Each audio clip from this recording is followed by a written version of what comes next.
Hey guys, today in Bible you have two sheets. The first one has like a giant box at the top and a verse at the bottom, and the second one has these pedestals on it. So first thing I want you to do is take out that sheet with the big box and the verse on the bottom, and you're gonna draw a picture. So the verse that's on the bottom is Exodus 19 verses 16 to 19, and they describe what the Israelites saw of God after they crossed over the Red Sea. So the Israelites living in Egypt for 400 years, they haven't seen God. They feel like they haven't heard from him at all. And now he is showing them himself. So he showed who he is through 10 different plagues. He showed how great he was. And then he showed them again how great he was and how much he loved them with the crossing at the Red Sea. And now at the mountain, he's showing them another part of himself that they get to see more than what pretty much anyone on earth has seen ever up until this point. So I want you to carefully read those verses, and in that box, draw a picture of what they saw. Be careful and follow the details in the verses to make this an accurate drawing. Do that before you move on to the second part of this video.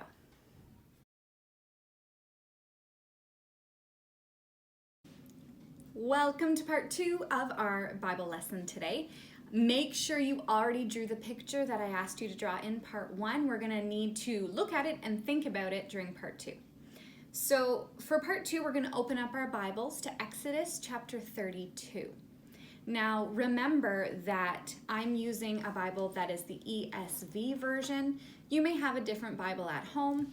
That's fine. There's lots of wonderful versions that help us to understand the Bible, but it might mean some of the words you see are a little bit different. All right, Exodus 32, not 22. Exodus 32, let's take a look. So, when the people saw that Moses delayed to come down from the mountain, the people gathered themselves together to Aaron and said to him, let's pause right there. What was Moses doing on the mountain again? Let's go over this because this is more from our last lesson from last week.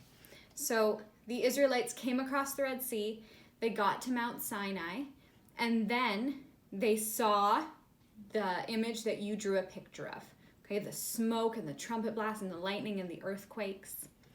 And then Moses went up onto the mountain. And while Moses was there, he received the 10 Commandments, which we studied last week, plus a whole bunch of other laws and instructions for the Israelites.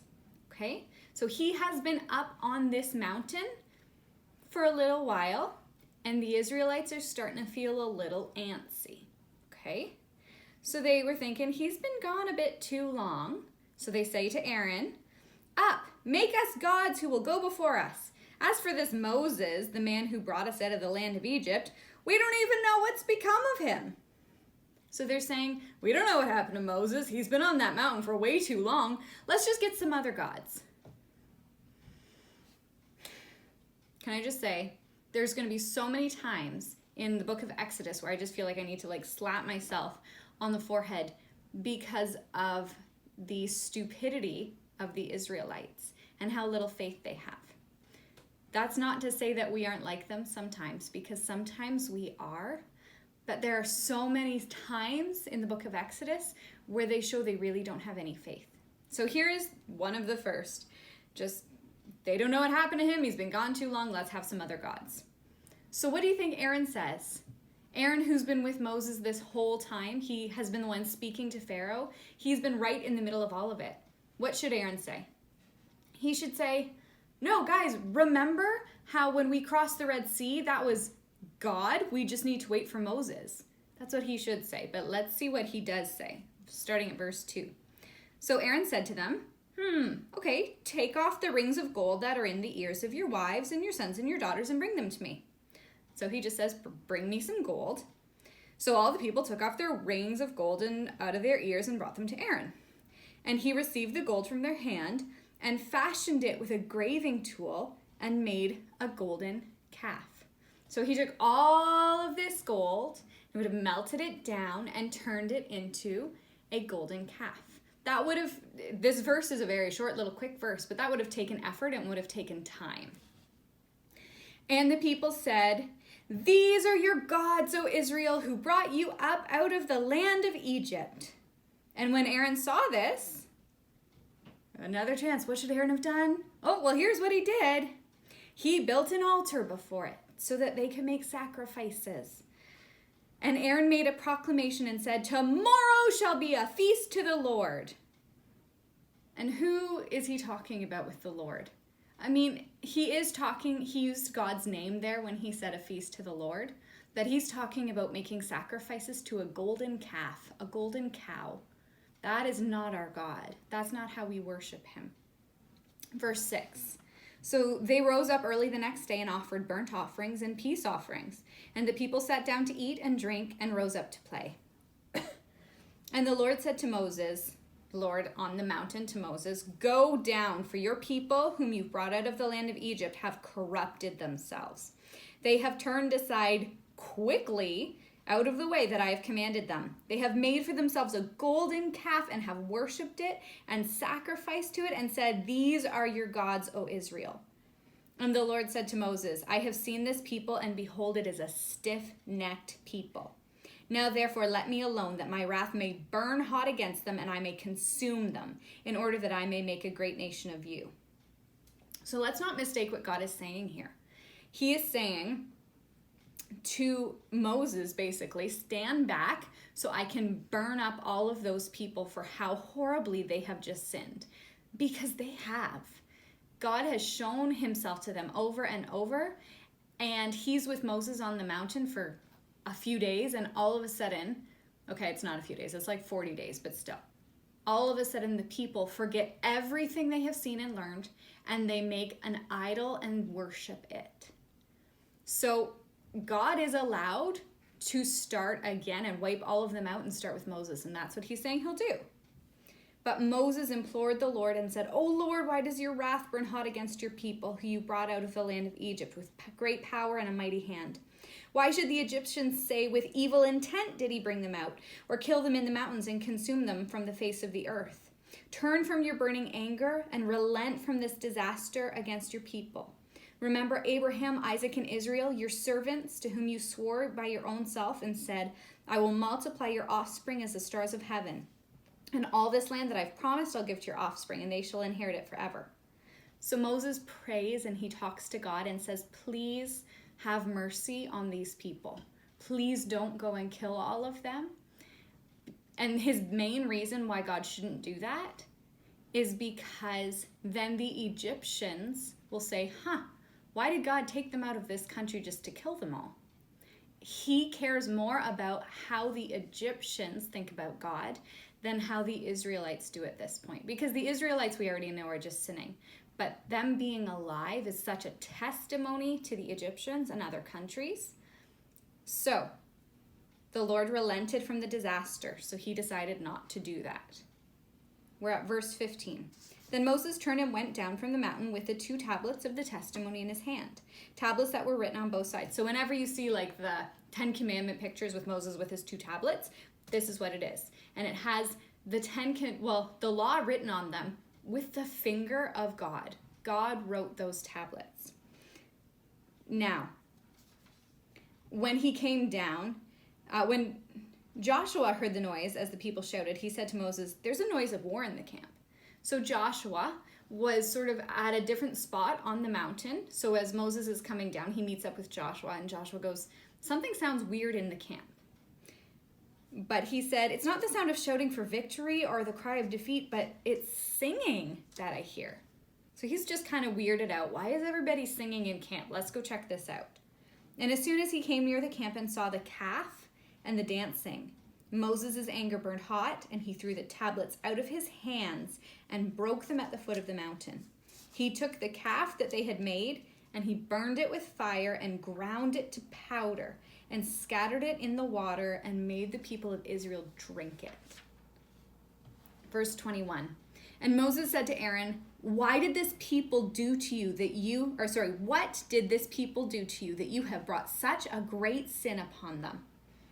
So Moses said to Aaron, how on earth did they convince you to do this? Because you knew how wrong this was. How did they convince you? And this is Aaron's really intelligent response in verse 22. Let not the anger of my Lord burn hot. You know the people, that they're set on evil. For they said to me, make us gods who shall go before us. As for this Moses, we don't know what happened to him. So I said to them, let anyone who have gold take it off. So they gave it to me, and I threw it in the fire, and out came this calf. Like sometimes I sort of dramatize what the Bible is saying. Verse 24, that is actually Aaron's excuse. He says, I got some gold and I threw it in the fire and a calf popped out. I don't know how that happened. What a ridiculous excuse that he makes. This is obviously not true. Moses knows it's not true. Aaron knows it's not true. God definitely knows it's not true. But he's trying to make it sound like he had nothing to do with it, when what he needs to do is repent of his sin and be honest and say, yeah, I actually was part of this. I should have done this, but I did this instead, and that was really wrong.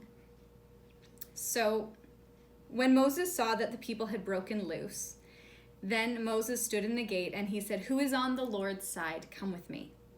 So all the sons of Levi, remember the 12 brothers of, there was Joseph and his 12 brothers, so Levi was one of them. So all of his ancestors gathered around Moses. And Moses said to them, this is what the Lord God of Israel says.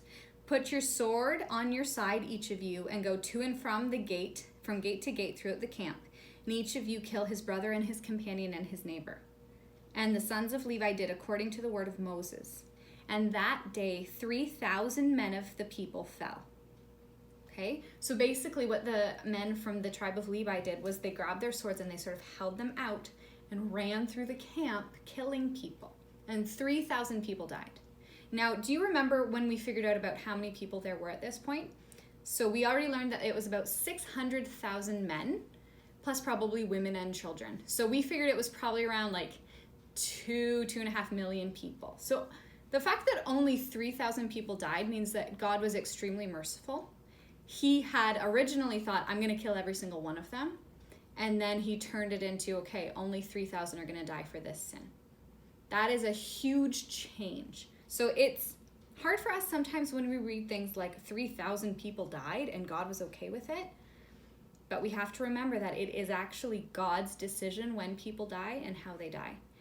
So when he makes those decisions in the Bible, sometimes we feel weird because we've been told so much, don't murder. God can't murder because it's God's job to decide when people die. Murder is when a human tries to be God and decides when someone dies. Okay, so just sort of get that right in your mind. It helps us through some of these passages. And then in verse 29, Moses tells the men of Levi, today you have been ordained for the service of the Lord, each one at the cost of his son and his brother, so that he might bestow a blessing upon you this day. So what Moses is now telling the men of Levi, God has a special gift for you. He is going to do something special with the tribe of Levi because of the way that you obeyed today. And we'll see later on what that means. The tribe of Levi does end up having a very, very special role in the country of Israel, and we'll see what that is a little later on. The next day Moses said to the people, you have sinned a great sin, and now I will go up to the Lord. Perhaps I can make atonement for your sin.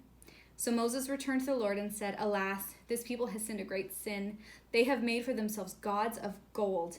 But now if you will forgive their sin, but if not, please blot me out of your book that you have written. But the Lord said to Moses, whoever has sinned against me, I will blot out of my book. But now go, lead the people to the place about which I have spoken to you. Behold, my angel shall go before you. Nevertheless, in the day when I visit, I will visit their sin upon them. And then the Lord sent a plague on the people because they made the calf, the one that Aaron had made. So there's sort of the second punishment. The first is the Levites with their swords killing people. And the second punishment is this plague, this illness that goes around and kills people. Okay? Because right now we are at home because of coronavirus, I want to set a couple things straight. There are times in the Bible when God releases a plague to punish people for their sins. That happens, it happens right here. But that does not mean that every time someone is sick in the Bible, someone's being punished for their sins. So in the New Testament, there is man that was born blind, and the disciples bring him to Jesus and they say, why was he blind? Did his mom sin or did his dad sin? And Jesus said, nobody sinned. Like, he's not blind because of someone's sin. He's blind so that we can show the glory of God in his life. And then Jesus healed him, and everyone could see, wow, look at how amazing God is. So sometimes God lets sickness and bad things happen so that we will eventually praise him even more.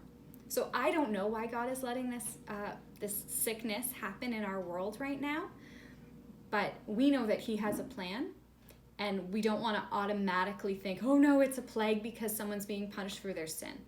We don't know what God's reasons are.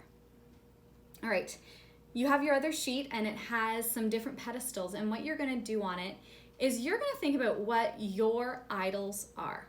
Now, I'm really hoping and expecting that none of you have a little statue in your house that you bow down before. We don't really have those kind of idols anymore. But in our lives, an idol can be anything that we love more than we love Jesus. So your video games can be an idol if you love them more than you love Jesus.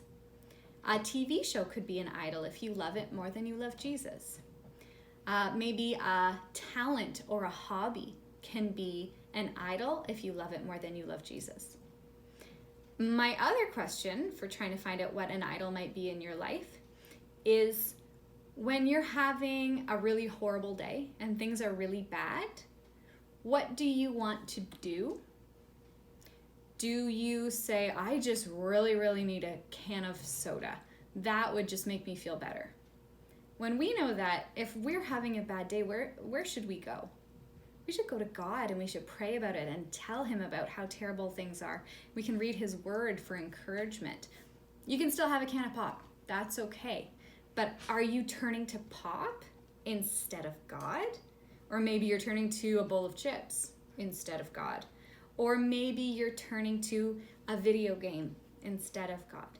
So for today's second sheet, I want you to think pretty honestly about your life. And I want you to think if there's anything in your life that you right now love more than you love Jesus. This is something you can do. This is something your parents can do. I can do this, because I think at just about any stage in our lives, there are always things that if we think about it, we are letting them become more important than God, and we don't want to do that. We don't want them to become an idol in our lives. So think about those things today. Be really honest. Being a Christian is not about being perfect. It is about being willing to admit that we have sin and give it to God, because then he forgives us from our sin. Okay? That's your big challenge for today. I will talk to you next week.